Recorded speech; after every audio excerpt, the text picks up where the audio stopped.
These viral Chinese AI surreal art shorts are pulling in millions of views, and the best part is that they are easy to create. In this video, I'll show you the full workflow step by step. By the end of this video, you'll have everything you need to make your first video today. Just look at this channel. One video got 32 million views.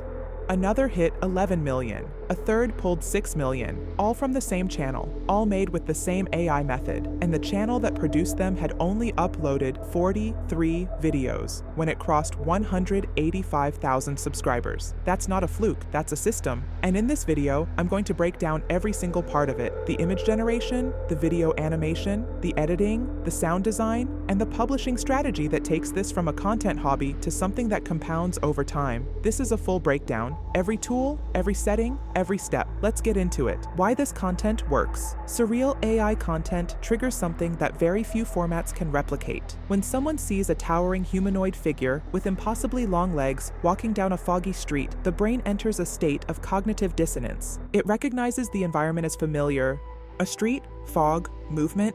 But the figure itself violates every rule the brain has built about what a human body looks like. That violation creates an involuntary response. The viewer can't look away because the image doesn't resolve into something categorizable. That unresolved tension is the engine. And in short-form content, where every fraction of a second counts, content that produces an involuntary response before the brain has made a conscious decision is content that performs at a different level than everything else. The 32 million view video didn't succeed because it was well edited. It succeeded because it was visually impossible to process quickly enough to swipe past. The channel behind these videos understood this and built an entire content system around it. The same videos posted across YouTube, Instagram, and TikTok, each platform feeding the others, each audience amplifying the reach. By the time you finish this video, you'll understand not just how to make the content, but how to build the same kind of cross-platform system around it. Step 1. Generate your image prompts. The first step is generating the images that will become your video. And this is where most people get stuck, because the quality of the images determines the quality of everything that follows. A weak image produces a weak video, regardless of how good the animation is. Open ChatGPT. Use the prompt I prepared for you. You can find it in the description. Paste it into ChatGPT, and it will produce the image prompts you need. The reason prompts matter so much here is that surreal content has a very specific visual grammar. The figures need to look simultaneously human and wrong. The environment needs to feel familiar but slightly off. The lighting and atmosphere need to carry a quality of unease without being explicitly dark or threatening. Getting all of those elements right in a single prompt requires precision, and the template in the description has already been tested and refined to hit that target consistently. When ChatGPT gives you the prompts, read through all of them before moving to image generation. Each prompt should produce a clear mental image. If you can't visualize what the prompt is describing, it won't generate something strong. If any prompt feels vague or generic, ask ChatGPT to make it more specific before you use it. Prompts that describe the exact posture, environment, lighting quality, and atmospheric mood of the figure produce dramatically better results than prompts that describe the concept in general terms. Step 2. Generate your images in Google Labs Flow. With your prompts ready, open Google Labs Flow and create a new project. Select the image generation mode and choose the Nano Banana 2 model. Set the aspect ratio to 9:16. This is the correct format for YouTube Shorts, TikTok, and Instagram Reels. And getting this right from the image generation stage saves significant time later. Set your output count to 4 images per generation. Having multiple options per prompt means you can select the strongest result rather than being locked into whatever comes first. And with surreal content especially, the difference between a strong image and a weak one from the same prompt can be significant. Paste your first image prompt and generate. When evaluating the results, apply one standard. Does this image produce an immediate, involuntary response? Does something about it feel wrong in a way that makes it impossible to look away? If the answer is yes, that's your image. If all 4 results feel generic or fail to produce that response, adjust the prompt and regenerate before moving forward. When adjusting a prompt that didn't produce strong results, be specific about what's missing. If the figure doesn't look unsettling enough, add more precise descriptions of the specific physical qualities that create that effect. If the environment feels too normal, describe the exact atmospheric qualities you want: the density of the fog, the quality of the light, note the specific details of the street that make it feel slightly wrong. The more specific the revision, the closer the next generation will be to what you need. One more evaluation point before downloading. Does the image work as a starting frame for animation? Some images that look visually strong as stills don't animate well. Compositions that are too symmetrical or too static can produce mechanical-looking motion. Repeat this process for each of your image prompts. For this type of video, 6 strong images is a solid foundation. Download the best result from each generation and keep them organized in a single folder, numbered to match the order you want them to appear in the video.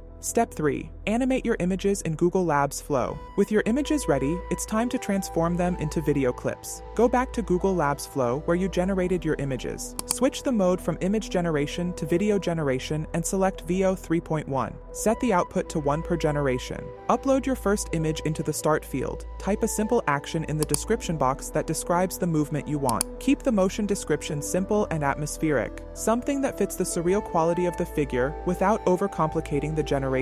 Hit Generate. When evaluating each clip, ask yourself whether the motion feels cinematic and deliberate rather than mechanical or glitchy. The movement should feel like it belongs to the figure, natural within the context of something that is inherently unnatural. A figure that moves too smoothly loses the uncanny quality that makes this content work. A figure that moves too mechanically looks obviously AI generated in a way that breaks the illusion. You're looking for something in between, movement that feels strange but intentional. Repeat this for all remaining images. Work through all of them before waiting for results rather than generating one at a time. Once all clips are ready, download every clip that passes your evaluation and save them in the same organized folder as your images, numbered to match. Step 4. Edit in CapCut. Open CapCut, create a new project, and import all your video clips. Drag them into the timeline one by one in the order you determined during the image generation phase. Before adding any effects or transitions, watch the raw sequence from start to finish as a viewer would. Ask yourself whether the order feels right, whether each clip naturally leads into the next, whether the sequence builds in visual intensity rather than staying flat throughout. The strongest clip doesn't necessarily belong first. Sometimes it works better as a mid-video peak that the opening builds toward. Evaluate the sequence as a whole, rather than just placing clips in the order they were generated. To smooth the transitions between clips, click the transition button in the top left of the timeline interface and select something smooth and subtle. Apply your chosen transition to all clips simultaneously using the Apply to All button. Go to the Effects tab and search for the vignette effect.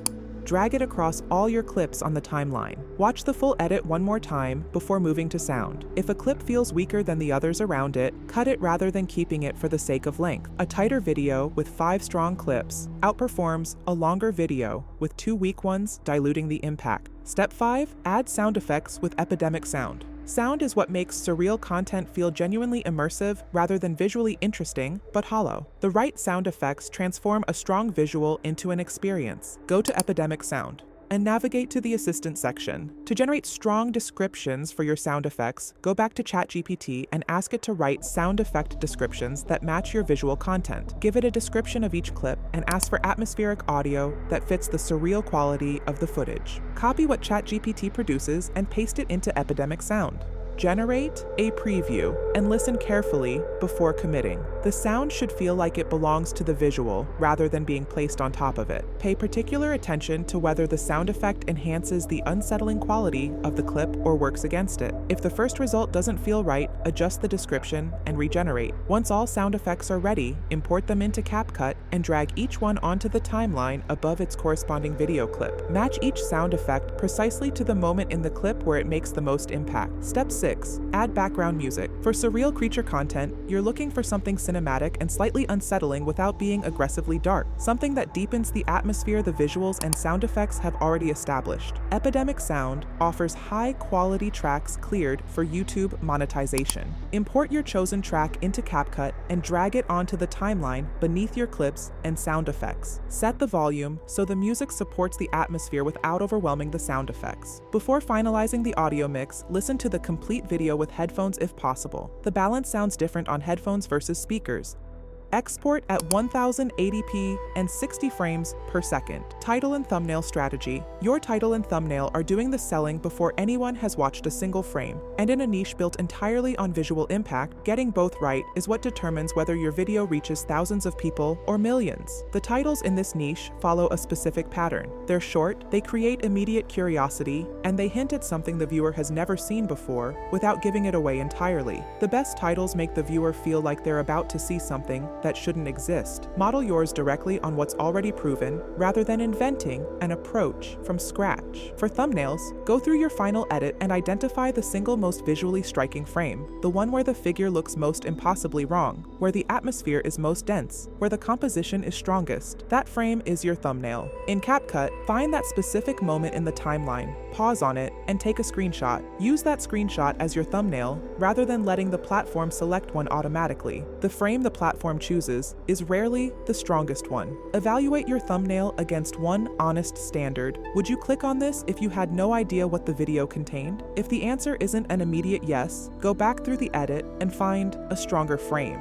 A thumbnail that fails to create curiosity is a thumbnail that fails before the video gets a chance. The channel you've been studying didn't build its numbers on YouTube alone. The same videos published across YouTube, Instagram, and TikTok, each platform amplifying the reach of the others. This cross-platform approach is what separates channels that grow slowly from channels that compound quickly. Each platform has a different relationship with this type of content, and understanding those differences helps you optimize for each one without doing extra work. On YouTube, shorts are distributed aggressively to new audiences through the Shorts feed. The algorithm rewards high watch time percentage, viewers who watch the full clip rather than swiping. For surreal content, this means the opening frame is critical. YouTube decides very quickly whether to keep showing a short to new viewers based on how many people swipe past it versus watch it through. A strong opening frame that stops the scroll immediately is the single most important factor in YouTube Shorts distribution. On Instagram, Reels are shown to non-followers based on engagement signals, saves, shares, and comments. Surreal content performs exceptionally well on Instagram because the format naturally generates shares. People send these videos to friends because the content feels like something worth passing on.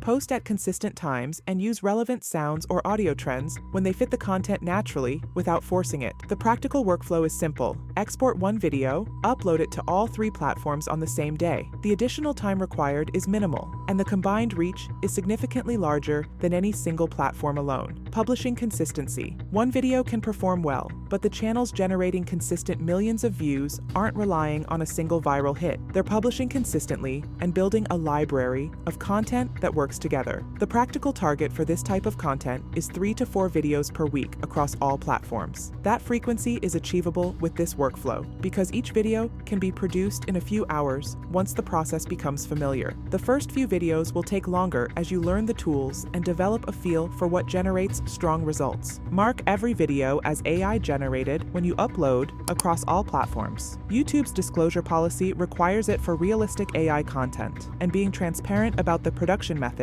builds the kind of long-term audience trust that compounds over time. Now, if you want not just 5 or 10 other niches, but literally over 1,000, join the Comfortable Money Club community. There, you'll find the 100-day challenge to build a successful faceless channel, over 1,000 faceless niches, and in-depth weekly reviews of the top 3 most active members' channels, and much more. The price is going up soon as more members join. If you get in now, you lock your price forever. It will never increase for you, only for future members. You can find the link in the description.